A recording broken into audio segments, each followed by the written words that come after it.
2013년도 성탄의 은총이 오늘 예배한 우리 모든 성도들에게 충만하게 되기를 주님의 이름으로 축복합니다. 우리 기독교가 선포하는 메시지를 가리켜 복음이라 그렇게 말합니다. 예수님께서 유대 땅 베들레헴에 탄생하셨을 때 천사는 아기 예수 탄생의 기쁜 소식을 전하며 이것을 큰 기쁨의 좋은 소식이라 그렇게 선포했습니다. 아직 결혼하지 않은 어린 소녀 마리아의 몸을 빌려 탄생한 이 사건은 당시의 관념으로나 오늘날의 관점에서 보더라도 이것은 참으로 스캔들에 불과한 사건이라 할 수가 있습니다. 그런데 어떻게 해서 이 사건이 모든 백성에게 미칠 큰 기쁨의 좋은 소식이 될 수가 있는가 하는 것입니다. 우리는 이 대답을 오늘 본문 마리아가 주님을 잉태한 이후에 하나님을 찬양한 이 마리아의 찬가에서 그 대답을 발견하게 됩니다. 우리가 인류의 역사를 통해서 볼 때 사람들은 자기의 행복이나 자기의 구원을 위해서 추구해온 대표적인 세 가지의 것이 있습니다. 하나는 지혜와 지식을 통해서 행복의 추구를 하는 모습이고, 또 하나는 권력을 통하여서 추구하며, 또 하나는 물질을 통하여서 이런 행복과 구원을 추구하게 된다라고 하는 것입니다. 근간에 그런 안타까운 이야기를 들었습니다. 병이 들었는데 아무리 돈이 많아도, 돈이 있어도 그 병을 고칠 수가 없어서 결국에는 세상을 떠나게 만들었다. 이 동생을 보낸 오빠가 내가 돈이 아무리 많이 있어도 내 동생, 사랑하는 동생의 병을 고칠 수 없으니 돈이 아무런 힘이 없구나 하는 것을 이야기하는 것을 보게 됩니다. 이런 만약에 이 세상에 지혜와 지식이 있는 사람만이 행복하고 구원을 얻을 수 있다면 배우지 못하고 알지 못하는 그런 어리석은 삶을 살아가는 사람들의 구원은, 행복은 어디에서 찾을 수가 있습니까? 만약에 권력을 가진 사람들만이 행복하고 구원을 얻을 수 있다고 한다면 비천하게 살아가는 사람의 행복은 어디서 찾고 구원은 어디서 얻을 수가 있겠습니까? 만약에 많은 것들을 소유한 사람들만이 행복하다 말할 수 있고 그들이 구원을 받을 수 있다고 한다면 너무도 연약하고 가난하게 살아가는 사람들의 행복은 도대체 어디서 찾을 수가 있느냐 하는 것입니다. 그러나 오늘 아기 예수로 오신 예수님은 힘없이 무력하게 살아가고 있는 수많은 사람들에게도, 그리고 연약하며 가난하게 살아가는 사람들에게도 복음일 수가 있다 하는 사실을 말씀하고 있는 것입니다. 이런 여기에 놀라운 하나님의 지혜가 있다 그런 말입니다. 사람들은 권력을 가지고 지혜를 가지고 물질을 소유하면 행복하고 구원을 얻을 수 있다고 말하지만, 그러나 성경은 그것이 없이도 얼마든지 행복할 수가 있으며 그것이 없이도 얼마든지 하나님의 구원에 이를 수 있다는 사실을 말씀하고 있는 것입니다. 여러분, 이것이 하나님의 지혜라고 말씀을 하고 있습니다. 우리가 이 아기 예수의 탄생이 진실로 우리에게 구체적이고 실제적으로 복음이 되기 위해서 우리가 반드시 동의해야 할 세 가지가 있다는 것입니다. 앞서 말씀드린 대로 지혜의 추구가 인간을 구원할 수 없다 하는 사실을 인정하며 살아가는 것입니다. 누가복음 1장 51절에 그의 팔로 힘을 보이사 마음의 생각이 교만한 자들을 흩으셨다라고 말씀하고 있습니다. 여러분, 성경은 지혜의 근본이 하나님을 경외하는 것이라고 말씀을 합니다. 하나님 자신이 지혜의 근원이라고 말씀하고 있습니다. 구약 성경에서 특히 잠언은 지혜의 중요성을, 지식의 중요성을 예찬하고 있는 것을 발견하게 됩니다. 그런데 성경은 인간적 지식의 추구만으로는 결코 사람을 행복하게 하거나 구원할 수가 없다라고 말씀하고 있다는 것입니다. 우리의 삶 속에 지혜와 지식이 얼마나 필요하고 중요합니까? 그러나 그것이 인간을 행복하게 만드는, 인간을 구원하는 요소는 될 수가 없다라고 말씀하고 있다는 겁니다. 우리가 살고 있는 시대를 가리켜 지식경영의 시대라 말합니다. 하나님을 떠난 지식이 이 현대의 사회 속에, 그리고 앞으로의 미래 속에 결코 그것만으로는 복음이 될 수가 없음을 성경은 말씀합니다. 아마도 현대의 지식의 상징은 인터넷이라고 할 수가 있을 겁니다. 여러분, 그러나 벌써 이 인터넷이 우리의 삶 속에 만만치 않은 피해를 가져오는 것을 경험하게 됩니다. 자살 사이트, 혹은 NT 사이트, 포르노 사이트, 여러분, 우리의 정신과 우리의 영혼을 멸망시켜 가는 그런 요소들이 얼마나 많이 있느냐 하는 겁니다. 많은 사람들은 게임에 중독되어 있습니다.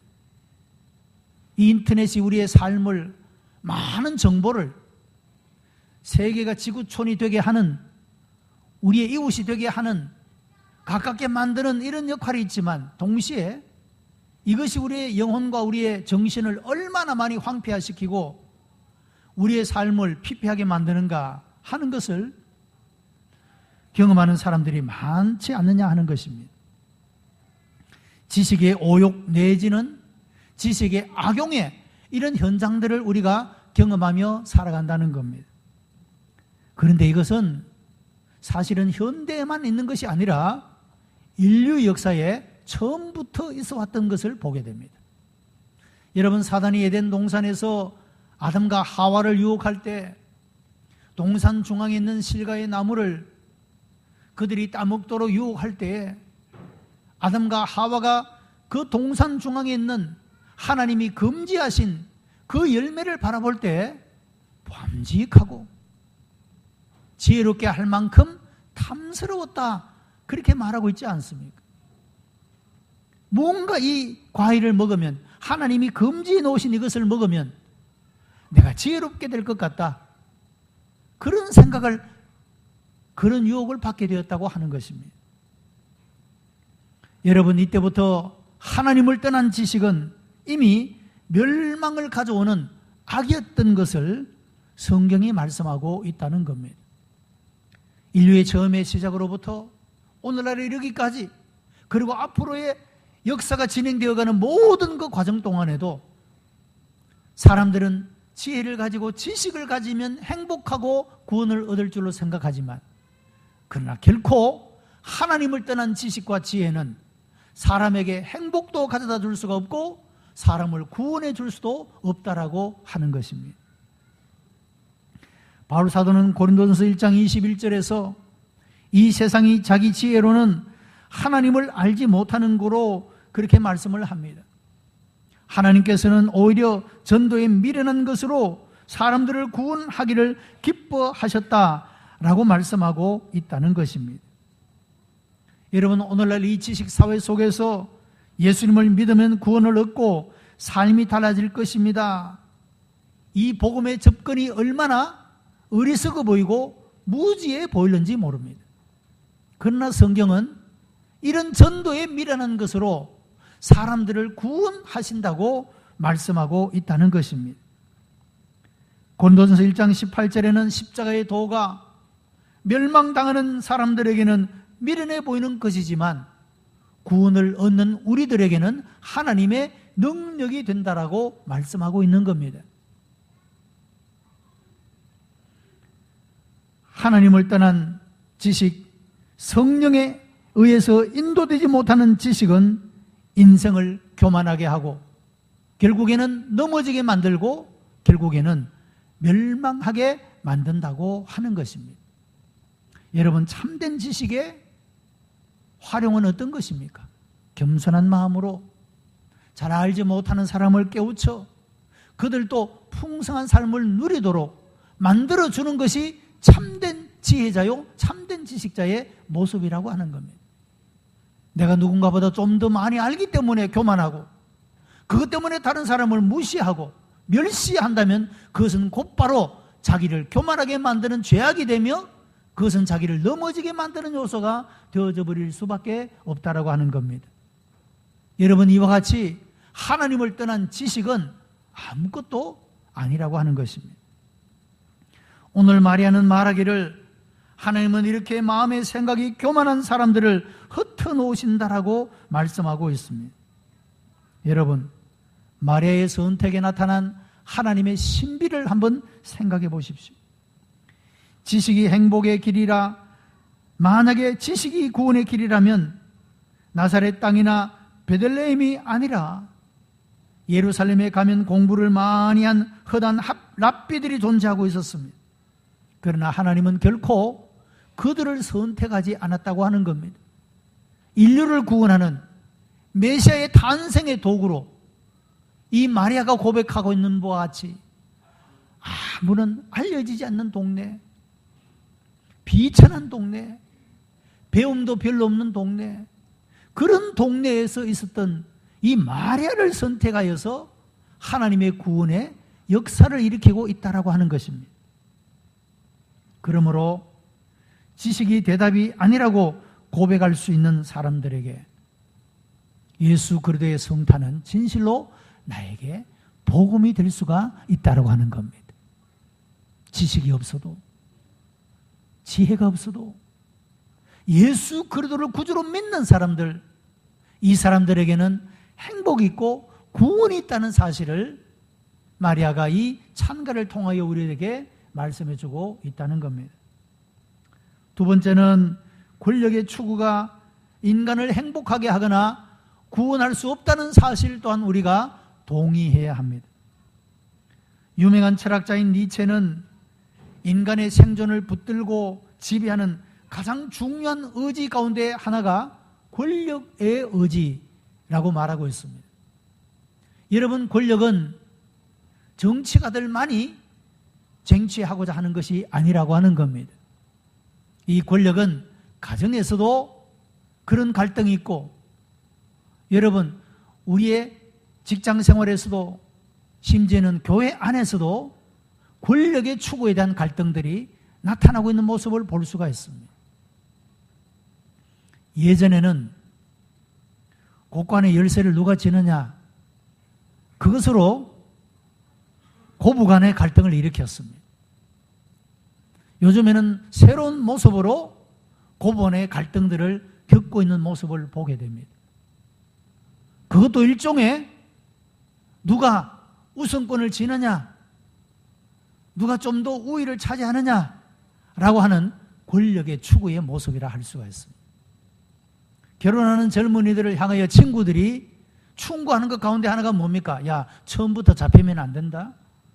그런 말을 하지 않습니까? 그게 뭡니까? 부부간에도 내가 더 힘을 가진 자가 되고 싶어하는 그런 갈등의 요소가, 이런 시험의 요소가 있다라고 하는 것입니다. 시지프의 신화에 보면 한 사람이 권력의 정상을 향해서 끊임없이 돌을 굴려 올립니다. 그런데 그 돌은 다시 떨어지고, 그리고 산 아래서 또다시 정상을 향해서 돌을 굴려 올립니다. 그 굴려 올리진 돌이 또다시 떨어지면 또다시 굴려 올리는 이런 일을 반복해가는 그런 모습을 보게 됩니다. 이것은 바로 권력의 의지를 포기하지 못하는 그런 인간의 모습을 보여주고 있다라고 하는 겁니다. 여러분, 왜 사람들이 그토록 권력에 집착하는 것입니까? 왜 남을 섬기기보다 지배하기를 원하느냐 하는 것입니다. 그것은 내가 이런 권력을 가질 때 행복할 수 있고 이것이 내 삶을 편안하게 할 수 있다라고 생각하기 때문이라고 하는 겁니다. 그러나 결코 성경은 그렇게 말하고 있지 않다는 겁니다.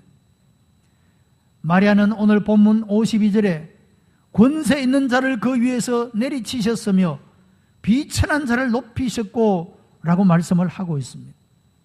마리아는 그 자신이 고백한 바와 같이 비천한 계집종이었습니다. 이런 비천한 자, 아무런 힘도 능력도 가지지 못한 그런 마리아였음에도 불구하고 그는 너무 기쁘고 즐겁고 행복해서 하나님을 찬미하고 있는 그런 모습을 볼 수가 있다는 겁니다. 하나님은 힘 있는 자는 내리치시고 굴려 내리시고 비천한 자를 높여주셨다라고 말씀하고 있다는 것입니다. 나같이 비천한 소녀를 쓰셔서 하나님의 구원 섭리의 경륜을 이루기 위하여 역사하고 있는 놀라운 주님의 은혜를 마리아는 찬양하고 있다는 것입니다. 여러분, 우리가 아무리 비천하고 연약한 존재라고 할지라도 하나님은 얼마든지 우리를 하나님의 영광을 드러내는, 하나님의 영광을 선포하는 그런 도구로 세우시고 쓰시는 사람이 될 수가 있다는 사실을 믿으시기 바랍니다. 우리가 아무런 힘이 없어도, 우리가 아무런 권력과 능력이 없어도 하나님은 우리를 얼마든지 쓰실 수가 있다는 것입니다. 이 사실을 우리가 믿고 이 사실을 우리가 주님께 찬양하면서 살아갈 수 있어야 한다는 것입니다. 우리가 기독교 선교 역사를 보게 되면 복음이 한 사회에 들어갈 때 대부분 낮은 계층, 서민 계층에게 복음이 전해진 모습을 보게 됩니다.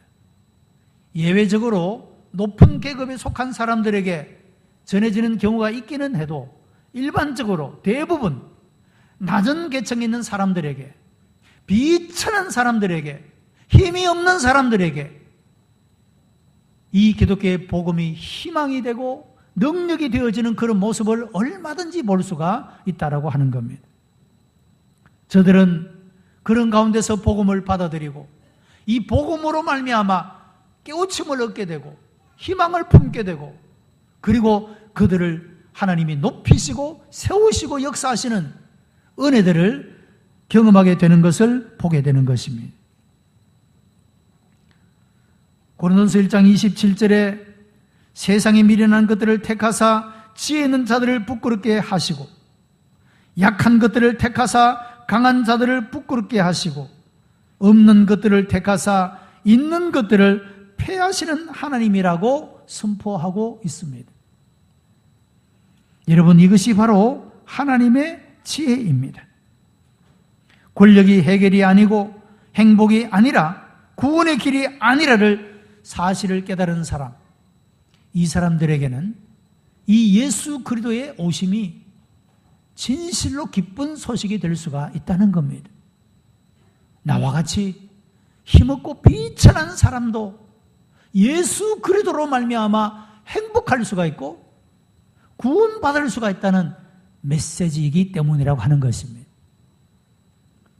여러분, 이런 우리 비천한 가운데 우리에게 희망을 주시려고, 행복을 주시려고, 구원을 주시려고 찾아오신 예수 그리스도를 우리가 마리아처럼 함께 찬양할 수 있게 되기를 바랍니다. 세 번째는 물질의 추구가 인간을 구원할 수 없다는 사실입니다. 여러분, 자본주의 사회에서는 돈 많은 사람이 영웅입니다. 어디 가도 돈 많은 사람이 대접을 받습니다.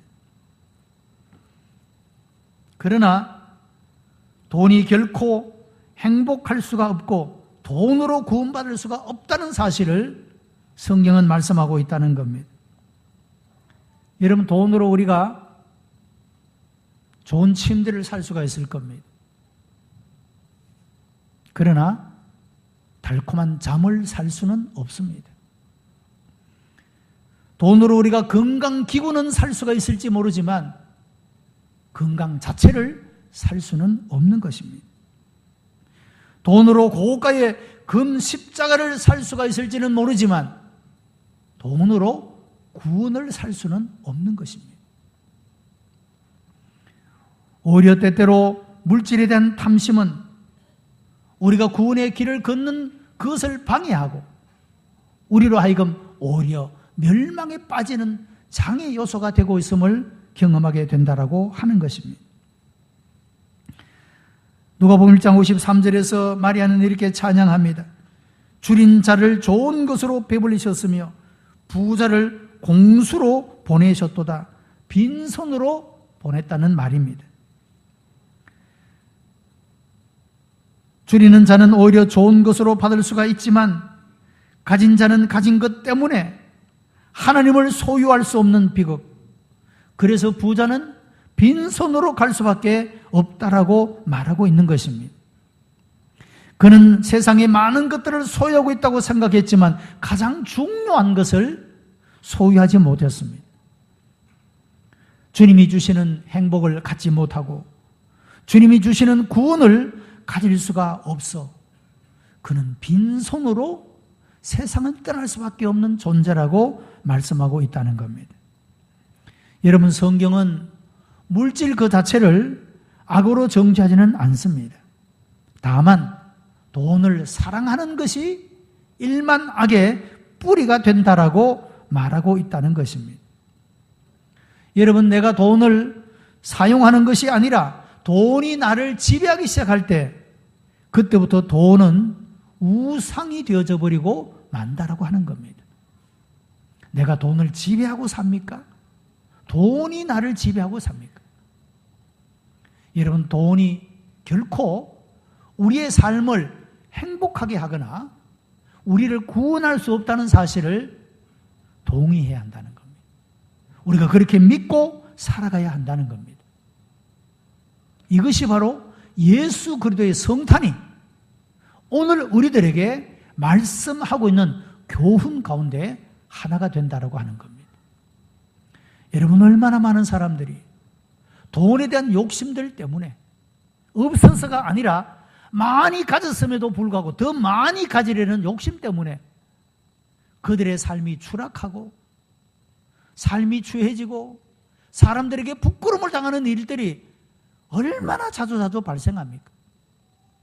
여러분, 이것은 무엇을 말해줍니까? 돈이 결코 우리를 행복하게 할 수가 없다는 겁니다. 돈이 결코 우리의 구원을 보증할 수가 없다는 사실을 말씀하고 있는 것입니다. 사랑하는 여러분, 인간의 지혜의 추구, 이것이 행복의 길이나 구원의 길이 될 수가 없고 권력이, 물질의 추구가 결코 우리를 그렇게 할 수 없다는 사실을 알아야 합니다.